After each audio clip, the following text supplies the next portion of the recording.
사무엘상 17장 1절부터 27절까지 찾으셨으면 이제 우리 한 절씩 교독하겠습니다. 제가 1절 읽겠습니다.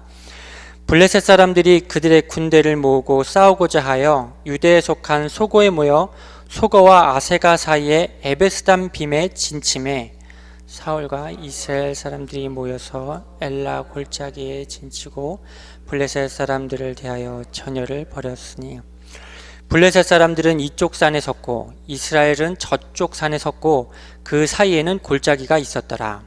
블레셋 사람들의 진영에서 싸움을 도두는 자가 왔는데 그의 이름은 골리앗이요 가드 사람이라. 그의 키는 6규빗 한 뼘이요 머리에는 노투구를 썼고 몸에는 비늘 갑옷을 입었으니 그 갑옷의 무게가 놋 5,000세겔이며 그의 다리에는 놋 각반을 쳤고 어깨 사이에는 놋 단창을 메었으니 그 창 자루는 배틀채 같고 창날은 철 600세겔이며 방패든 자가 앞서 행하더라. 그가 서서 이스라엘 군대를 향하여 외쳐 이르되 너희가 어찌하여 나와서 전열을 벌였느냐. 나는 블레셋 사람이 아니며 너희는 사울의 신복이 아니냐. 너희는 한 사람을 택하여 내게로 내려보내라. 그가 나와 싸워서 나를 죽이면 우리가 너희의 종이 되겠고 만일 내가 이겨 그를 죽이면 너희가 우리의 종이 되어 우리를 섬길 것이니라. 그 블레셋 사람이 또 이르되 내가 오늘 이스라엘의 군대를 모욕하였으니 사람을 보내어 나와 더불어 싸우게 하라 한지라. 사울과 온 이스라엘이 블레셋 사람의 이 말을 듣고 놀라 크게 두려워하니라. 다윗은 유다 베들레헴 에브라 사람 이세라 하는 사람의 아들이었는데 이세는 사울 당시 사람 중에 나이가 많아 늙은 사람으로서 8아들이 있는 중 그 장성한 세 아들은 사울을 따라 싸움에 나갔으니 싸움에 나간 세 아들의 이름은 장자 엘리압이요 그 다음은 아비나답이요 셋째는 삼마며 다윗은 막내라. 장성한 세 사람은 사울을 따랐고 다윗은 사울에게로 왕래하며 베들레헴에서 그의 아버지의 양을 칠 때 그 블레셋 사람이 40일 조석으로 나와서 몸을 나타내었다.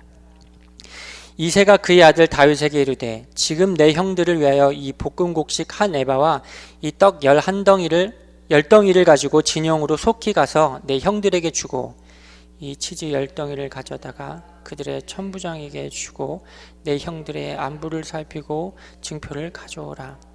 그때 사울과 그들과 이스라엘 모든 사람들은 엘라 골짜기에서 블레셋 사람들과 싸우는 중이더라. 다윗이 아침에 일찍 일어나서 양을 지키고 이새가 명령한 대로 가지고 가서 진영에 이른즉 마침 군대가 전장에 나와서 싸우려고 고함치며 이스라엘과 블레셋 사람들이 전열을 벌이고 양군이 서로 대치하였더라. 다윗이 자기 짐진 자의 손에 맡기고 군대로 달려가서 형들에게 문안하고 그들과 함께 말할 때 마침 블레셋 사람의 싸움 도두는 가드 사람 골리앗이라 하는 자가 그 전열에서 나와서 전과 같은 말을 하매 다윗이 들으니라. 이스라엘 모든 사람이 그 사람을 보고 심히 두려워하여 그 사람 앞에서 도망하며 이스라엘 사람들이 이르되 너희가 이 올라온 사람을 보았느냐. 참으로 이스라엘을 모욕하러 왔도다. 그를 죽이는 사람은 왕이 많은 재물로 부하게 하고 그의 딸을 그에게 주고 그 아버지의 집을 이스라엘 중에서 세금을 면제하게 하시리라. 다윗이 곁에 서 있는 사람들에게 말하여 이르되 이 블레셋 사람을 죽여 이스라엘의 치욕을 제거하는 사람에게는 어떠한 대우를 하겠느냐. 이 할례받지 않은 블레셋 사람이 누구이기에 살아계신 하나님의 군대를 모욕하겠느냐. 같이 읽겠습니다. 백성이 전과 같이 말하여 이르되 그를 죽이는 사람에게는 이러이러하게 하시리라 하니라. 아멘. 하나님, 시간 우리 수예배로 불러주신 은혜를 감사를 드립니다. 오늘 사무엘상 17장 다윗과 골리앗 이스라엘과 블레셋의 전쟁을 통하여서 하나님 오늘 우리에게 말씀하시고자 하는 것이 무엇인지를 다시 한번 또 깨닫고 발견되는 시간 될 수 있도록 성령 하나님 은혜 허락하여 주옵소서. 전하는 자나 듣는 자나 모두 동일하게 하나님 은혜 가운데서 말씀을 깊이 깨닫는 시간 될 수 있도록 축복하여 주옵소서. 마치는 시간까지 함께해 주실 줄 믿사오며 예수 그리스도 이름으로 기도드립니다. 아멘.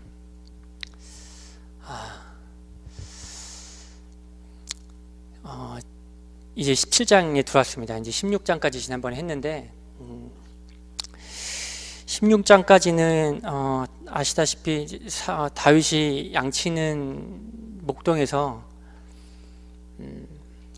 사울을 섬기는 가장 측근의 자리에 위치해 오게 됩니다. 말씀드렸던 것처럼 다윗이 능력이 뛰어나서 그 자리에 간 게 아니고 양치는 기술이 뛰어나서 그 자리에 간 게 아니라 사울은 자기에게 하나님이 보내신 악신을 쫓기 위해서 수금을 잘 타는 사람을 부르라고 했지만 다윗을 아는 다윗을 눈여겨봤던 사람 중에 젊은 사람이 다윗을 사울에게 소개하고 다윗을 사울에게 이끌어갑니다. 거기에 나왔던 것처럼 다윗을 소개할 때 다윗이 수금을 잘 타는 사람이 아니라 수금을 탈 줄 알 뿐만 아니라 하나님의 영이 그와 함께 계시는 자라고 사울에게 소개를 합니다. 그래서 다윗이 그 옆에 수금을 탈 때 악신이 떠나가고 그 다윗을 사울이 좋게 보고 기뻐하여서 가장 측근인 자기 무기 드는 자로 옆에 세웁니다. 그 이후에 이제 이스라엘 백성이 블레셋과 이제 전쟁을 치르게 되는 이제 시작이 이제 17장입니다. 다 잘 아시다시피 이제 사무엘상에서 가장 또 하이라이트고 많이 말씀드렸던 부분이 우리 사무엘상 17장인데요. 이 부분을 이제 한 3번에 나눠서 말씀을 좀 전하려고 합니다. 16장도 3번에 정도 나눠서 말씀 나눴는데 전체를 다 다루는 것보다 너무 또 중요한 장이고 그래서 한 3번 정도 깊이 곱씹어보고 이렇게 되새겨보는 장이 되었으면 하는 마음에 한 3번 정도 이렇게 나눴으면 좋겠습니다. 다윗이 아시다시피 수금을 치는 자고 하나님 앞에 찬양을 잘 드리다기보다 하나님께 찬양을 드리기에 마음이 합당한 자였어요. 우리가 아까 찬송가를 이렇게 불렀지만 우리가 찬양을 부를 때 매번 여기서 이렇게 제가 수요예배 때나 주일 예배 때나 이렇게 앞에 찬양을 쓰잖아요. 사람이 많고 중요한 게 아니더라고요. 한 사람이 있던 두 사람이 있던 아무도 없든 간에 행여 제가 혼자 어디 집에 앉아서 있든 운전을 하든 뭘 하든 간에 내 안에서 하나님께서 찬양하게 하시는 마음을 주실 때 그 마음을 따라서 하나님 앞에 찬양 드릴 때가 참 저한테 은혜가 될 때가 많습니다. 예배 때도 마찬가지입니다. 함께 찬양을 통해서 하나님이 주시는 마음을 따라서 찬양을 부를 때에도 그 마음 가운데 우리가 동일한 성령 하나님께서 찬양을 부르게 하시고 또 소통하게 하셔서 부르는 가운데서 그 은혜가 있거든요. 세상적으로도 가수들이 콘서트 할 때도 보면 많이 들어보셨을 거예요. 떼창이라는 말. 그 많은 그 콘서트 하는 수만 명이 이렇게 모여있는 그 객석들의 팬들이 가수가 노래 부를 때 그 노래를 다 같이 따라 불러줘요. 그 미국에 있는 유명한 아티스트들, 가수들이 일본이나 다른 나라보다도 우리나라에 와서 콘서트를 하고 이런 걸 되게 좋아한대요. 이유가 뭐냐면 오면 되게 감동을 받는데요. 세상 가수들도 감동을 받아요. 자기 노래를 부르는데 수천 명이 되는 사람들이 앞에서 자기 노래를 따라 불러주거든요. 어디서 그런 경험을 해보겠어요? 그런 가수들도 그걸 경험할 때 너무나 감격스러워하는 거예요. 근데 하물며 우리가 하나님을 찬양하고 하나님께 경배하고 예배드리는데 우리 마음 가운데 그 마음이 없이 예배를 드린다면 얼마나 그게 원통하겠습니까? 찬양을 부를 때도 예배를 드릴 때도 우리의 실생활 삶 속에서도 우리 안에 하나님께서 역사하시고 우리 가운데 계속 마음을 움직여 주시고 운행하시는 것을 못 느끼고 살아갈 때 그거에 반응하지 못하고 살 때 얼마나 우리가 세상만도 못한 참 안타까운 우리가 그 시간을 보내고 있는 거 아니겠습니까? 다윗은 그렇게 하나님 앞에 찬양 드리고 예배 드릴 줄 알았던 사람이에요.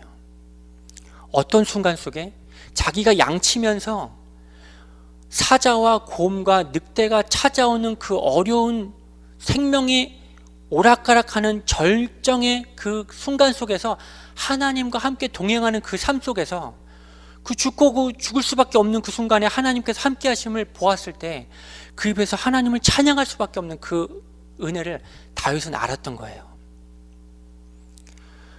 그런 사람이기 때문에 하나님이 보내신 악신을 쫓을 수밖에 없는 이 마음속에, 심령 속에 그 은혜의 능력이 그 안에 감춰져 있고 있었던 거예요. 전에도 말씀드렸죠. 하나님은 안 속으신다고. 아무리 멋있는 사람이 찬양 불러도 하나님 안 속으세요. 멋있는 찬양대가 한 100명 쫙 있어도요, 그 가운데 하나님을 경외하는 사람의 마음이 없이 그냥 잘하는 것으로 그 수많은 사람들 앞에 쓰는 어떤 그 기쁨? 충족? 이것으로 찬양 부르는 마음이 더 앞서면, 그것을 가지고 내가 그 힘을 받아서 찬양 부르면 하나님 절대 안 기뻐하십니다.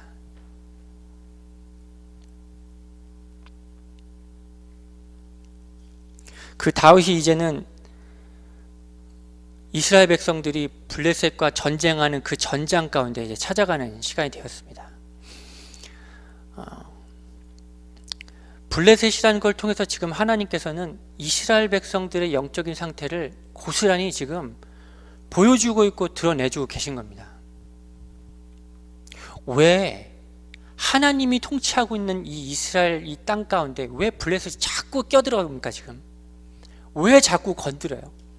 왜 자꾸 괴롭혀요?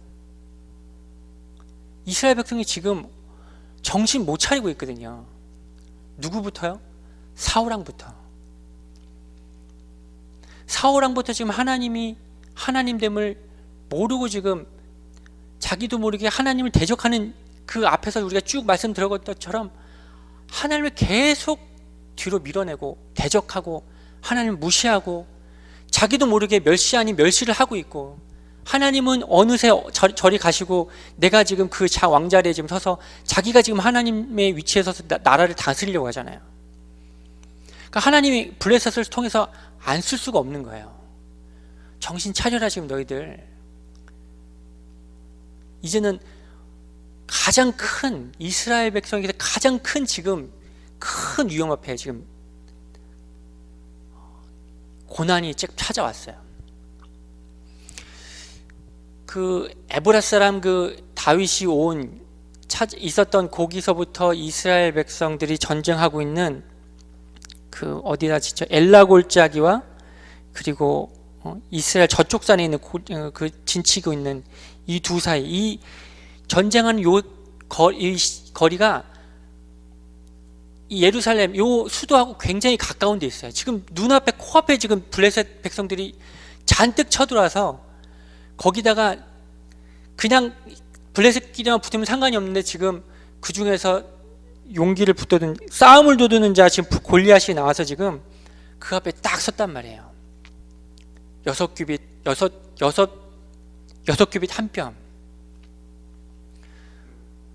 요즘 시대도 3m 가까이 되는 사람 보기 쉽지 않습니다. 한 2m만 되는 사람만 봐도요, 덩치 차이가 어마어마한데 3m나 되는 사람이 딱 눈앞에 있다. 그런 사람이 앞에서 지금 내 앞에 지금 덤벼라. 1대1로 덤벼라. 지금 한 2m만 돼도 아마 사울이 나갔을 겁니다. 2m만 돼도. 근데 3m 정도 되는 사람이 딱 나타났는데, 창자루 앞에 있는 그 창날이 15파운드짜리 쌀포대 무게가 되는 거 하나가 달려있는 거예요. 여러분, 그 쌀포대가 이렇게 날아가는 그 창의 힘을 댈 수 있는 사람이 이 앞에 딱 서 있다는 걸 보면 얼마나 안 두렵겠습니까? 몸이 한 60kg 되는 갑옷을 딱 입고 서 있는데, 제 친구 중에 190 되는 친구가 하나 있었는데요, 190 되는 친구만 봐도 굉장히 커 보이거든요. 그 친구가 딱 손 뻗어도 농구 골대 이게 덩크슛 할 정도로 이게 큰데, 이 블레셋에 나타난 이 골리앗이 지금 무엇을 나타내는 겁니까? 지금 세상의 방법으로 할 수 없는 가장 세상의 큰 기준을 가지고 지금 들어온 거예요. 우리의 방법으로 할 수 없는, 내 힘으로 이리도 저리도 할 수 없는, 딱 지금 고양이 앞에 쥐 같은 꼴로 딱 지금 고양이 앞에 쥐가 지금 벌벌 떨고 있는 것처럼 되어 있는 거예요. 세상의 가장 큰 능력과 방법으로, 자기 능력과 방법으로 이스라엘을 다스리려고 했는데 그것으로 될 수 없는 사람이 딱 나타났으니 우리 삶 속에도 하나님이 계속 찌르고 계십니다. 지금 블레셋으로. 우리 정신 차려야 됩니다. 이렇게 찔러올 때마다. 은혜 받아서 좋을 때 그때마다 그것으로 기뻐하고 머물면 안 돼요. 머무시면 안 돼요.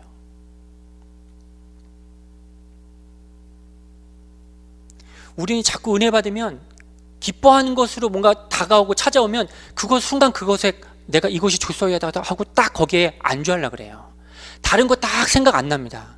그냥 딱 이것까지만. 여기에서 딱 머물고 싶고 이거가 더 이상 문제없이 그냥 딱 그 세계에 더 이상 문제없이 잘 있었으면 좋겠다.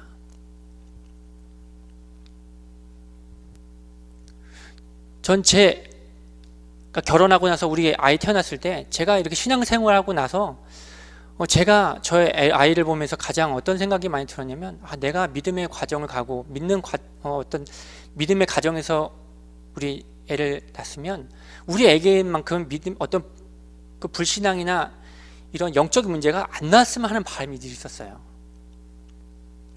늘 제가 한 7, 8년 가까이 태영을 쭉 하면서 목사님께서 말씀으로 계속 바탕을 깔아주시고 이런 것이 올 거다 이런 것이 올 거다 늘 말씀으로 바탕을 깔아주셨거든요. 그 과정을 먼저 가셨잖아요. 목사님이. 그걸 말씀으로 바탕을 깔아주지 않았으면 저의 아이에게 이런 나에게 있을 수밖에 없었던 내 영적인 상태의 문제들이 우리 아이를 통해서 딱 나타났을 때 그거에 내가 어떻게 반응할 수밖에 없는지를 하나님이 요즘 저에게 많이 보여주고 계십니다.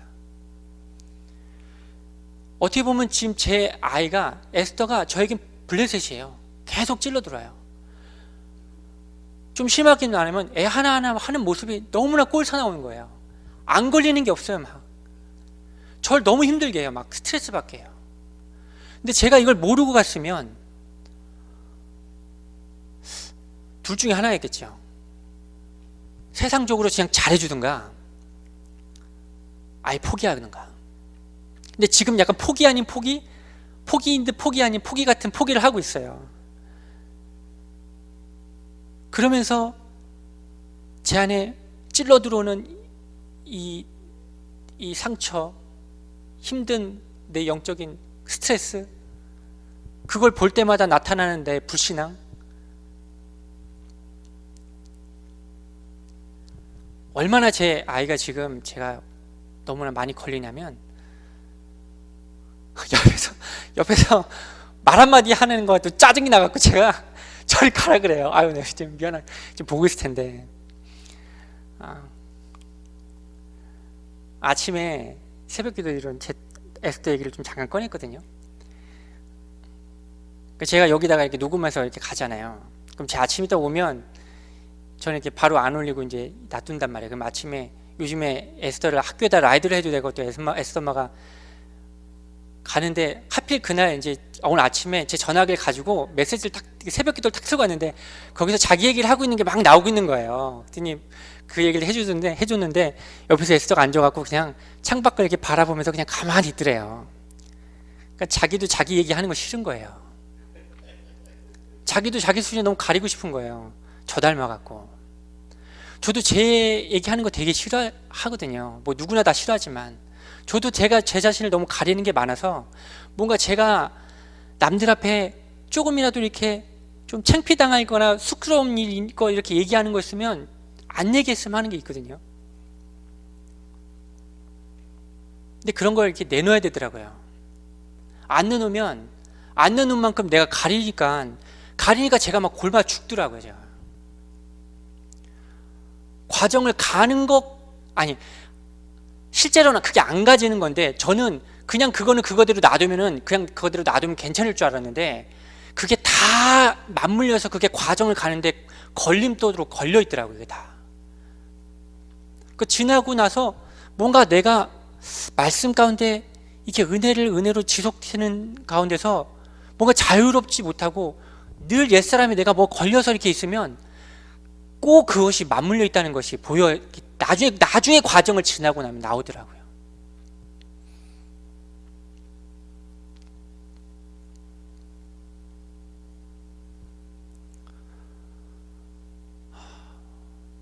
그러면서 지금 하나님께 어떻게 지금 에스더와 저의 관계 속에 어떻게 하실지를 지금 계속해서 지금 말씀 가운데 과정을 가고 있습니다.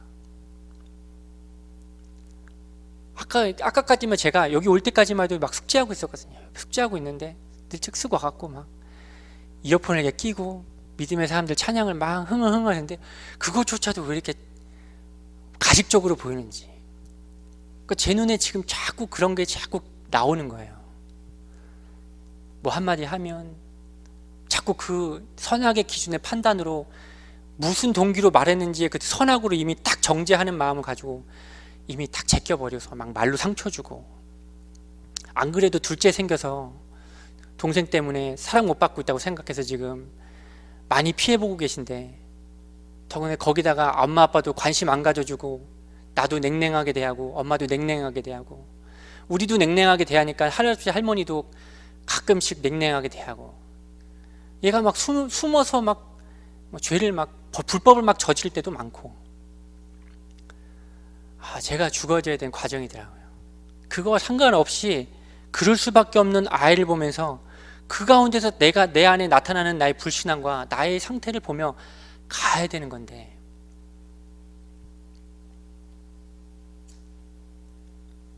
저는 그렇게 하면 될 줄 알았어요. 근데 아니더라고요.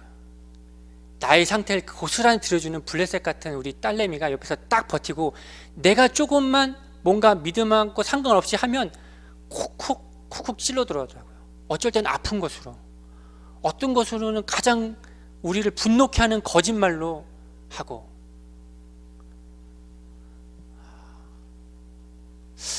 죄를 드러내는데도 아직 우리가 그 옛사람이 죄가 인정되지 않는 만큼은 죄를 드러내줘도 죄를 잘 인정하고 그 아래 하나님 앞에 무릎 꿇어지지가 않더라고요. 우리 딸도 그렇고 저도 그렇고.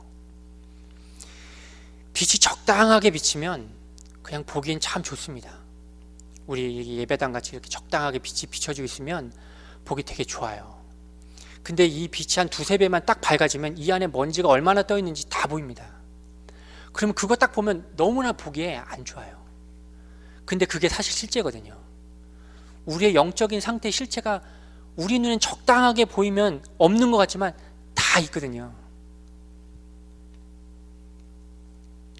그걸 지금 오늘 이스라엘 백성과 블레셋을 통해서 하나님이 드러내주고 계신 겁니다. 특별하게 이스라엘은 열왕기나 역대기에도 보지만 왕 하나만 제대로 쓰면 이스라엘 백성들이 다 평안함을 이루고 제대로 잘 가지는 평탄한 과정을 가는데, 왕 하나만 딱 삐뚤어지면 그 왕 하나 삐뚤어지는 걸 통해서 우상이란 우상은 다시 다 세워지고, 불신앙이란 불신앙은 다 일어나고, 심지어 몰렉에게 자기 자녀를 불에 태워 죽이는 인신제사까지도 일어나고, 사울의 지금 영적인 상태가 이렇게 나타날 수밖에 없으니까 블레셋으로 자꾸 치는 거예요. 안 치면 버림받은 거죠. 하나님이 사랑하시기 때문에 자꾸 우리를 치는 겁니다. 징계가 없으면 사생자요. 징계가 있기 때문에 친아들의 일컬음을 받을 수 있는 건데, 그걸 모르는 만큼은 우리 애도 이스라엘 백성도 블레셋 같은 이 흑암 세력이 지금 내 눈앞에 내 발꿈치 앞에 딱 와서 버텨서 지금 어떻게 할지를 잡아먹으려고 의령대고 있는데, 그걸 못 보는 만큼은 그게 나에게 채찍질이라고 생각하고 벌이다 생각하지.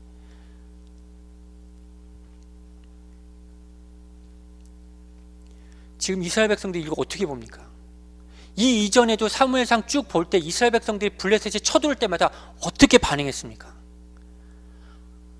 죄라고 생각한 게 아니라 자기들을 괴롭히는 고난으로 받았어요. 고난으로 다. 근데 하나님께서 그 고난을 고난으로 놔둔 게 아니라 그때마다 하나님께서는 사무엘을 통해서, 요나단을 통해서 건져내셨잖아요. 그걸 보면 정신을 차리고 돌아와야 되는데, 차릴 수 없을 만큼 지금 사울이 하나님을 떠나가고 돌이키고 왕의 자리에 내려와야 되는데 안 내려오는 거예요. 우리도 안 내려오잖아요. 고난 끝까지 안 찾아오면. 믿음의 실상이 있는 만큼은 바닥까지 안 쳐지는 때까지 가죠. 밑바닥까지는 안 가더라고요. 잘. 그게 제가 좀 보니까. 근데 그 실상이 없는 만큼은 있었던 만큼의 밑바닥까지 치고 내려가든가 더 치고 내려가야 되더라고요. 안 치고 내려가면 하나님을 안 찾을 수 없을 만큼.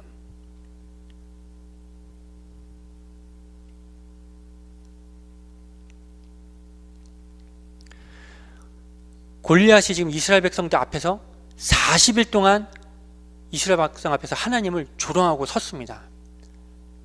매일 아침, 매일 저녁마다 조석으로 이스라엘 백성 앞에 섰다고 기록하고 있습니다. 40일 동안. 성경에서 보통 말하는 40일. 40이라는 수를 성경의 어떤 의미를 찾아보면 고난, 시험, 연단 이런 의미가 있습니다. 40일이라는 계속 블레셋이 서서 하나님을 조롱하고 니네 하나님 어디 있냐? 아무것도 아닌 것들 뭐 별 얘기 다 했겠죠. 그걸 40일 동안 듣고 있었어요. 밤낮으로. 처음에는 이들도 하루 이틀 그 조롱을 들을 때는 붕괴가 일어났겠죠. 어디 이것이 살아계신 하나님을 이것이 욕하고 있냐 막 이렇게 했죠. 할례도 받지 못한 것이. 근데 일주일, 2주, 3주, 4주 하루하루 들 때마다 점점 그거와 상관없이 상상이 되시겠죠. 아무 힘이 없는 거예요. 그렇게 해도 내 생명을 던질 수가 없는 거예요. 왜? 내 안에 살아계신 하나님의 실상이 없기 때문에. 실상이 있으면 그렇게 반응되어 줄 수가 없는데. 사울 왕부터. 그래서 40일을 딱 다 찰 때 하나님께서 그때 마침 하나님이 다윗을 그 현장에 보내신 겁니다.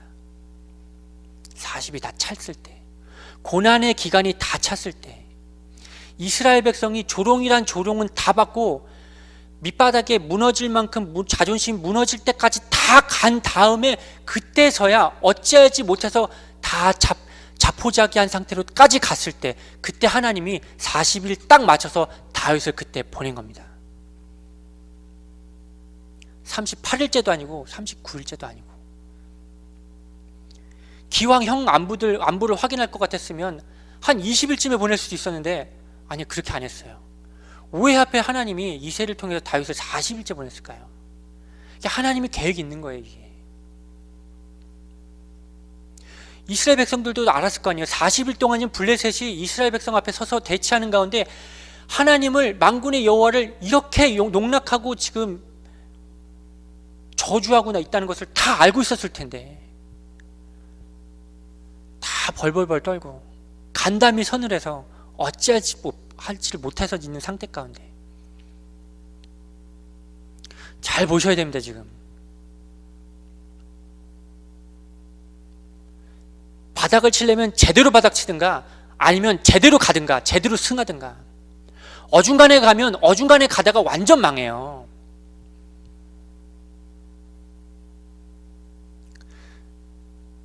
제가 믿음의 사람들 CD 이렇게 보내잖아요. 여기서 요청하시는 분, 저기서 요청하시는 분, 뉴욕에서도 요청하고 LA에서도 요청하고 그래서 보냈거든요. 제가 메시지 이렇게 들어보면 뉴욕에서 메시지 들을 때 하고 LA에서 메시지 듣는 거 하고 보면 워싱턴에서 메시지 할 때가 다 다르거든요. 뭐 아실 거예요. 근데 워싱턴에서 메시지 할 때가 가장 어떻게 보면 애매해요. 왜 그런지 아세요? 저를 포함해서 이 현장이 가장 애매하거든요. 어떻게 메시지를 던져야 될지 모를 만큼 이 워싱턴 현장이 가장 모호하고 애매한 현장이거든요. 이러지도 저러지도 못하고 있는 상태. 적당히 여기 이 워싱턴 보니까 제가 영적인 풍건만 아니라 사라지는 것도 적당하게 사라질만 하더라고요. 여기는 뉴욕처럼 물가가 높기를 해, 아니면 삶이 치열하기를 해. LA 같은 경우도 보니까 물가가 엄청 높더라고요. 거긴 경쟁도 치열해요. 시대도 빠르고 유행도 빨라. 제가 LA에 있는 네이트한테 물어봤더니 경쟁이 너무 세대요.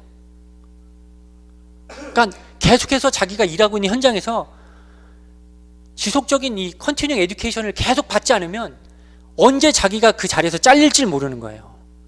여기 있을 땐 그러지 않았거든요. 그냥 자리만 잘 있으면, 특별하게 문제 없으면 잘 그냥 갔어요. 적당히 사라지는 게 이게 좋은 게 아닙니다. 이게 그건 우리를 안주하게 해요.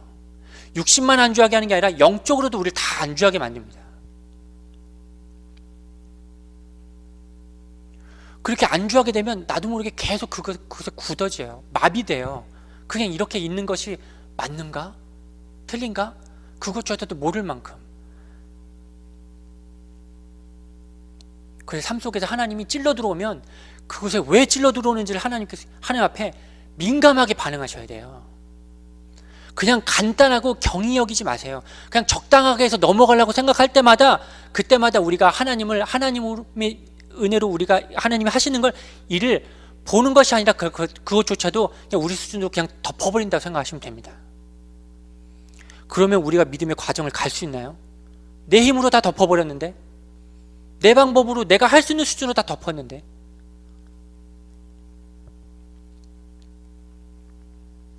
그 과정이 길면 길수록, 거듭되면 거듭될수록 나중에는 그걸로 인한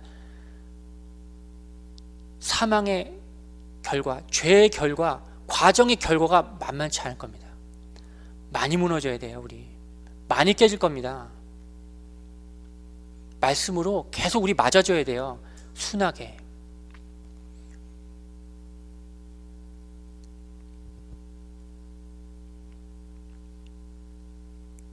말씀 듣기 쉽지 않죠.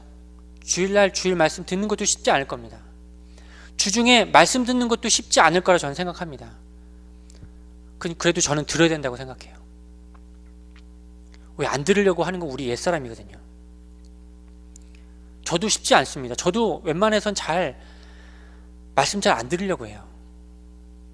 왜? 내가 너무 세져 있더라고요. 말씀을 안 들어도 적당하게 있으면 될 만큼 제 옛사람은 너무나 강해져 있더라고요. 이렇게.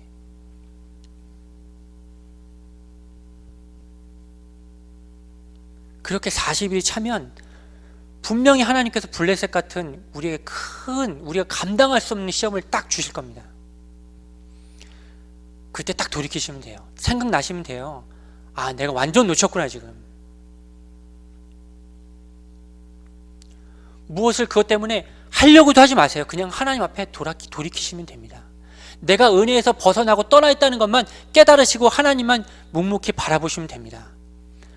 그러면 그 가운데 하나님께서 어떻게 우리에게 그 놓쳤던, 멀어진 가운데 굳어져 있던 상태를 더 깊이 발견하게 하시고 보게 하셔서 더 믿음의 자리로, 은혜의 과정으로 하나님이 가게 하실 겁니다.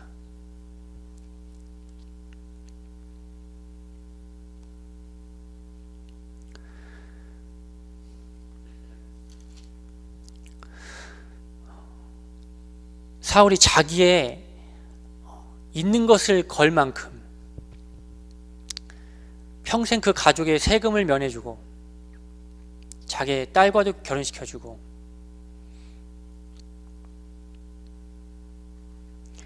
자기 있는 것 같이도 다 던져서 이 문제를 해결하려고 하는데 아무도 그것을 나서는 자가 없는 거예요. 블레셋이 왔는데 그게 방법으로 됩니까? 생명을 걸어야 되는데. 알잖아요. 물질 갖고는 생명을 잃어버리면 물질이 아무리 있어도 소용없다는 걸 이들도 다 아는 거예요. 우리에게도 생명의 비밀을 찾아가는 이 과정을 놓치면 우리의 육신이 적당하게 사라지더라도 그건 사라지는 게 아니에요. 우리를 죽음에 계속 내어내줘야 되는데 그냥 내 옛사람 가지고 자꾸 내어주는 과정을 가는 거예요. 반복해서.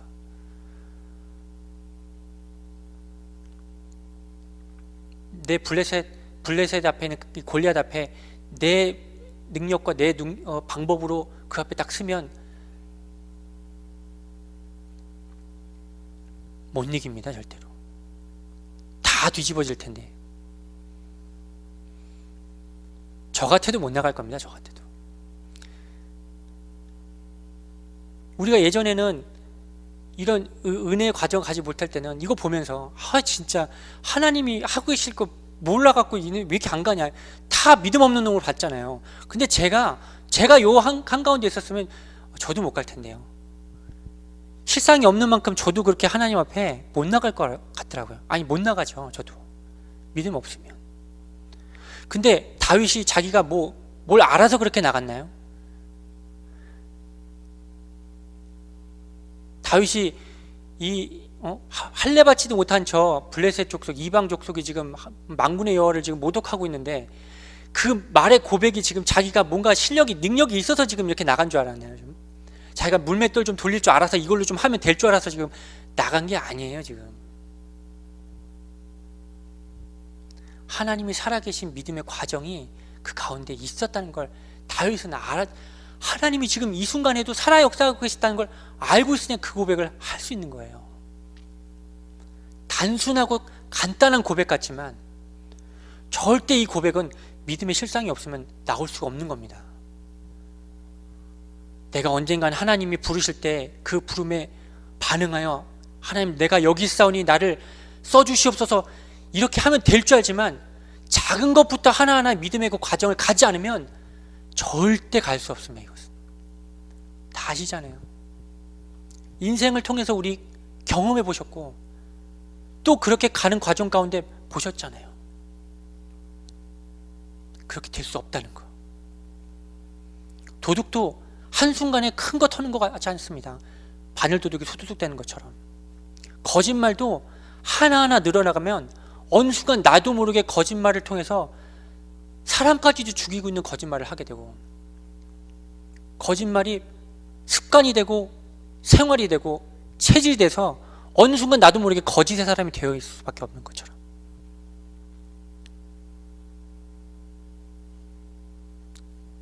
저도 거짓말을 정말 많이 했습니다. 저도. 내 자신을 가리기 위해서. 나의 연약하고 수치스러운 것을 가리기 위해서 저도 제 자신과 체면을 세우기 위한 거짓말 정말 많이 했습니다.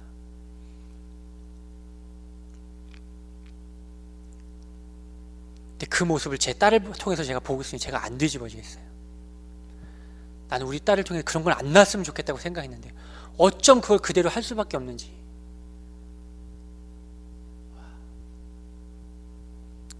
전 제가 예수 잘 믿고 가면 우리 아이들한테는 그게 없을 줄 알았어요. 저희 친할머니도 그렇게 인생 사시다가 가셨어요. 자기 하나 희생해서 믿음의 어떤 가문을 좀 잘 세워서 자기 하나 희생해갖고 잘하면 우리 자기 자식들 특별하게 어려움 없이 잘 될 수 있을 걸 생각해서 너무나 그 열심히 커갖고 나중에는 잘못된 이단으로도 빠졌어요. 그 잘못된 길로 빠져서 나중에 위암이 발견돼서 수술을 해야 되는데 그 이단 단체에서는 수술하면 안 된다는 거예요. 기도를 해서 나아야 된다는 거예요. 그래서 수술 못 받고 그냥 해골같이 이렇게 마르셔서, 그리고 수술도 못 받고 돌아가셨어요.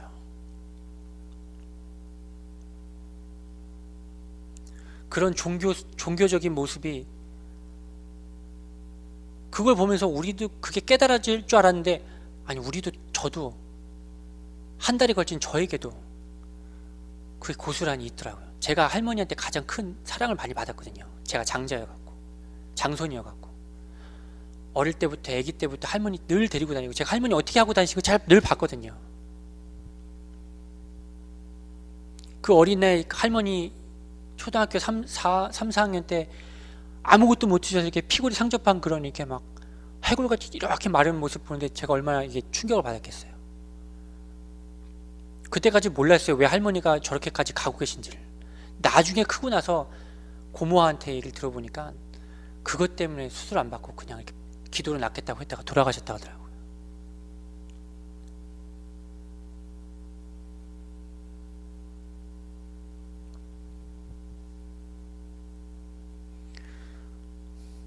하나님이 우리 삶 속에서 계속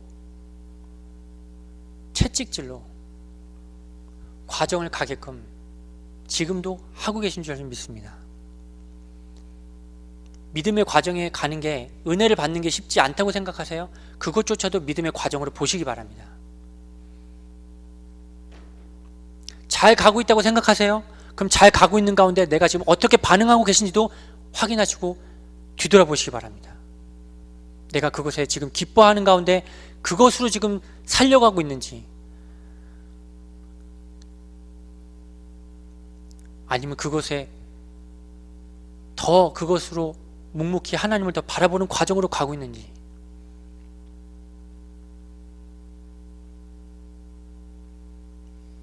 날마다 베델로 올라가는 과정을 가시기 바랍니다. 우리가 날마다 번제와 가운데 죽어져야 돼요. 예배를 드리는 가운데 내 자신이 산 제물로 하나님 앞에 번제로 드려져야 돼요. 베델에서, 번제단 위에서 날마다 태워져야 그 태워지는 불을 하나님께서 받으실 거 아닙니까? 나답과 아비후가 왜 다른 불을 하나님께 드렸다가 불에 휩싸여 죽었습니까? 하나님께서 거룩하게 구별해서 제사 드려서 그 가는 거룩한 불을 가지고 나가지 않았기 때문에 그 나답과 아비후가 죽었어요. 그들이 하나님 앞에 그 어떤 불을 드려야 되는지 모르고 나갔습니까? 알았는데도 지금 하나님을 시험했다니까요. 그걸 통해서 우리가 봐야죠. 그렇게 하나님의 말씀을 직접 전하셔서 들었음에도 거룩한 불이 아닌 다른 불을 가지고 하나님 앞에 나가려고 하는 내 자신, 나답과 아비후를 통해서 성화되어지는 과정을 통해서 내 안에 성화가 일어나야죠. 말이 좀 어려웠나요?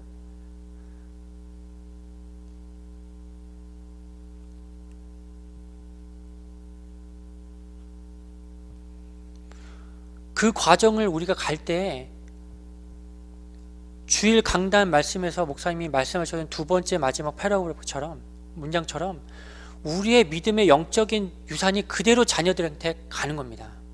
시달리는 것조차도, 내가 기뻐하는 것조차도, 어떤 모습 하나하나도 내 안에 가식이나 가림쳐지고 없이 하나님 앞에 그대로 드러나는 모습을 자녀들은 다 봅니다. 지금은 제가 저희 아이에게도 또 다른 사람에게도 무엇을 하든 간에 제 수준과 제 율법과 방법이 있어서 그것으로 나가는 건 있겠지만, 하나님께서 이렇게 나아가는, 베델로 나아가는 날마다의 삶의 과정, 불타 하나님 앞에 연기로서 영광 돌려지는 그 과정을 가는 그것만큼은 하나님께서 멸시하지 않고 그걸 통해서 하나님께서 또 가게 하시고 자녀들에게도 보게 하시고,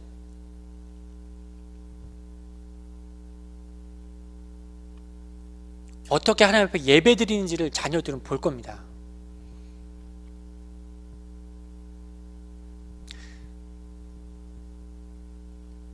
그 과정을 갔기 때문에 감사하게도 저는 저희 아이들 예배당에 데려서 예배 드릴 수가 있어요.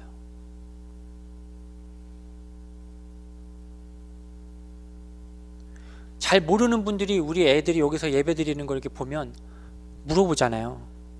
아니, 어떻게 애들이 떠들지도 않고 그렇게 예배 드리냐고. 그럼 저희가 애들을 보셔서 아시죠? 어떻게 저희가 애쓰다고 은실이 데리고 예배 드리고 있는지를 과정 가면서 갔어요. 우리도 좀 창피하더라도, 얼굴 빨개지더라도 예배 자리에 와야 된다는 걸 알기 때문에 그 아이와 나도 보이지 않는 영적인 이 씨름을 하면서 저는 저희 아이들을 여기 앞에 늘 이렇게 데리고 왔던 거예요. 어쩔 때는 욕도 좀 먹고, 어쩔 때는 얼굴도 빨개지는 과정을 가면서. 근데 그게 어느 순간 그냥 애들이 착해서 되는 줄 알아요. 애들이 착하다고 절대 예배 시간에 이렇게 그렇다고 저희 애들이 예배를 잘 드리는 것도 아니잖아요. 그냥 조용히만 있어요. 앉아서 말씀을 깊이 묵상하고 이렇게 막 집중해서 그런 것도 아니에요. 그냥 예배 시간에 떠들지 않을 정도로만 그냥 이렇게 있어요. 제가 이걸 몰랐으면 얘가 점점 전에는 말씀 잘 듣는 줄 알았는데, 해를 거듭하면 거듭할수록 말씀을 안 듣고 자기 뭐 색연필로 컬러링 할 거 가져왔고 막 이렇게 찌끄찌끄 하고 있는데, 그거 제 눈에 이 마음에 차겠어요? 근데 그게 중요한 게 아니더라고요. 그냥 같이 가는 거더라고요. 부모같이. 부모가 할 수 있는 역할은 육신적이나마 그 과정을 같이 갈 수 있게끔 도와주고 독역하는 것밖에 없더라고요. 내가 할 수 있는 게 아니더라고요. 그게. 난 그냥 시달리고 믿음의 과정만 가면 되더라고요.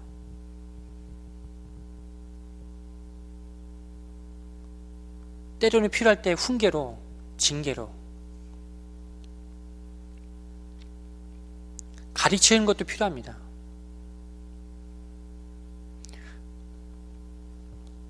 그 보이지 않는 영적인 씨름. 저는 저 에스더 아기 때부터 등에 그 띠매면서 뒤에 서서 왔다 갔다 할 때마다 그때부터 저는 제 마음속으로 씨름을 하고 있었습니다.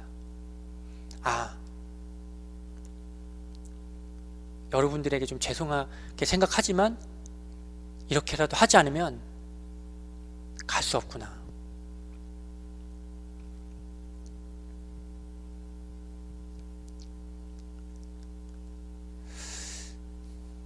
지금도 늦지 않았습니다. 늘 이 믿음의 과정은 돌이키기만 하면 그것이 다 발판이 되고 축복이 되더라고요.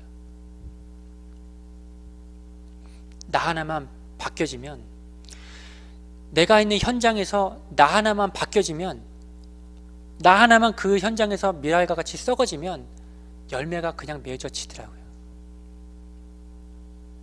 내가 안 죽어지기 때문에 문제거든요. 이스라엘도 사울 하나가 제대로 죽어지지 않았기 때문에 이렇게 문제가 온 거고, 나에게 문제가 찾아올 수밖에 없는 그 현장은 결국엔 내가 죽어져야 될 현장이라는 것을 하나님께서 말씀하고 계신 거고, 그게 내가 죽어져야 될 현장이라는 것을 또 가르쳐주고 계신 거고, 죽어야지만이 부활의 과정으로 동참할 수 있는 것이고, 그래야지 십자가의 과정으로 우리 안에 생명으로서, 실상으로서 발견될 수 있는 것이고, 그것이 다른 불이 아니라 제단에 있는 거룩한 불로 하나님 앞에 나아갈 수 있는 겁니다. 이 이후에도 다윗이 골리앗을 쳐 죽였지만, 다윗에게 내 딸 메랍을 취해라 했을 때 메랍 취하지 않았습니다. 내가 어떻게 감히 메랍과 결혼합니까? 사울도 약속했으면 지켜야지. 결혼 안 한다니까 메랍을 다른 놈한테 시집 보내더니, 우리의 방법이 그렇다니까요. 보내기로 했으면 보내야지. 안 보낸다니까 얼렁뚱땅 자기 방법으로 또 다른 나라에 누구에게 시집 보내고. 우리는 다 문제 지나서 우리 수준으로 넘어가면 다 우리 옛사람 다 나옵니다. 사울같이 자기의 사위로 만들면 그걸 통해서 하나님이 어떻게 하신 걸 볼 수 있는 기회를 또 줬는데, 어떻게 다윗을 죽이려고 그러잖아요. 나중에 자기 사위까지 만들어 놓고선. 이게 믿음 없이 사는 사람의 방법이라니까요. 절대로 세상의 기준과 방법으로, 그것으로 같은 방법으로 나가면 너도 죽고 나도 죽는 겁니다. 그때 순간에 넘어가서 되는 것 같죠? 나도 그 사람도 두 배나 지옥의 자식의 과정을 가게 만드는, 나도 모르게 그렇게 과정을 가게 만들어주는 겁니다.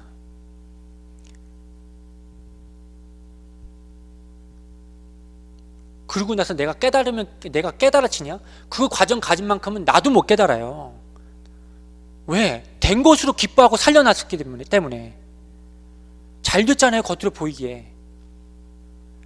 사울도 전쟁 끝나고 블레셋 족속 물러나서 잘 됐잖아요. 다윗을 사용해갖고 전쟁 나가는 데를 보내니까 블레셋이 다 멸망당하고 다 죽어나갔잖아요. 그러니까 얼마나 좋아요.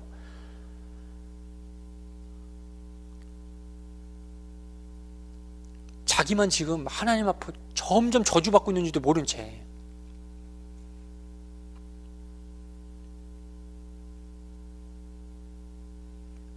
되어진 것으로 절대 기뻐하지 마십시오. 지금 당하고 있는 고난 통해서 지금 하나님이 나를 어떻게 죽이고 계신 그것도 보십시오. 그걸 보십시오. 그걸 보는 게 더, 어떻게 보면 지금 상태에서 고난은 잠깐 당하는 어려움일 수 있을지 모르지만, 그걸 통해서 하나님은 더 나를 연단하셔서 정금과 같이 더 쓰시기 위해서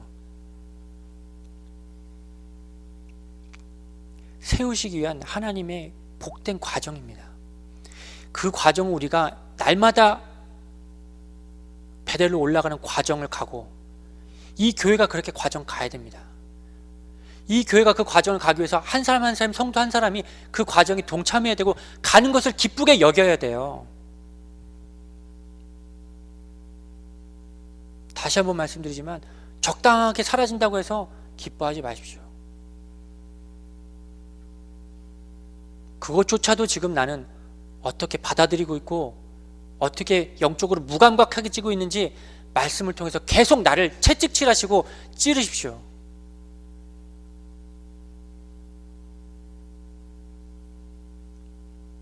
그냥 슬쩍 다른 블레셋같이 큰 대적이 오지 아니하더라도 작은 일을 통해서도 하나님께서는 그걸 통해 내가 지금 적당히 살고 있는지 아니면 치열하게 지금 믿음의 과정을 가고 있는 이 영적인 감각이 살아있는지를 하나님께서 지금 깨닫게 하실 겁니다.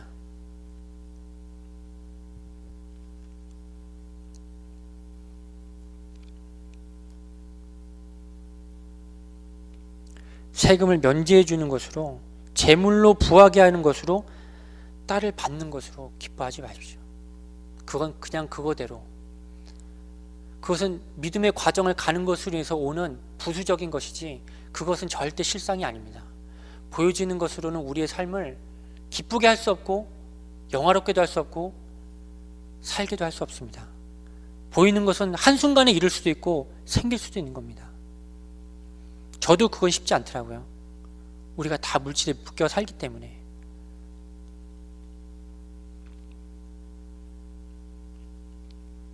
하지만 그걸 통해서 내 마음에 일어나는 내 옛사람의 동기를 보시고 옛사람의 반응을 보시고 그 반응을 통해서 내가 오늘도 이 순간에도 하나님과 상관없이 살고 있는 자신이 발견되어지시는 귀하고 복된 엘림의 성도들 되시기 바랍니다.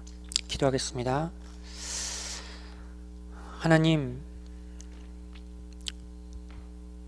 우리의 세계는 어떻게든 보이지 않는 것으로 기뻐하기보다는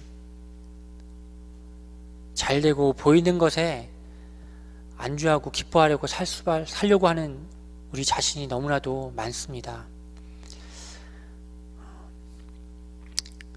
이 엘림교회도 날마다 그 베델로 올라가는 과정을 통해 불타지는 내 자신의 옛사람을 통해 영원하신 보이지 않는 하나님을 더 실상으로 발견하고 얻어가는 귀한 성도들 될 수 있도록 성령 하나님께서 축복하여 주옵소서. 뜻을 정하여 하나님 앞에 나가야 되는 것처럼 우리 마음에도 순간순간마다 내 옛사람이 발목 잡힐 때마다 우리를 긍휼히 여겨주셔서 세수를 새 부대에 담을 수밖에 없는 마음으로 우리를 변화시켜 주시고 인도하여 주옵소서. 남은 3일 동안에 우리의 믿음의 삶이 세상의 삶으로 동화되어지기보다 그 세상 속에서 믿음의 삶을 심어주고 과정을 가고 열매를 거둘 수 있는 현장으로 우리의 삶을 하나님께서 변화시켜 주시고 보게 하여 주옵소서. 감사드리옵고 예수 그리스도 이름으로 기도드립니다. 아멘.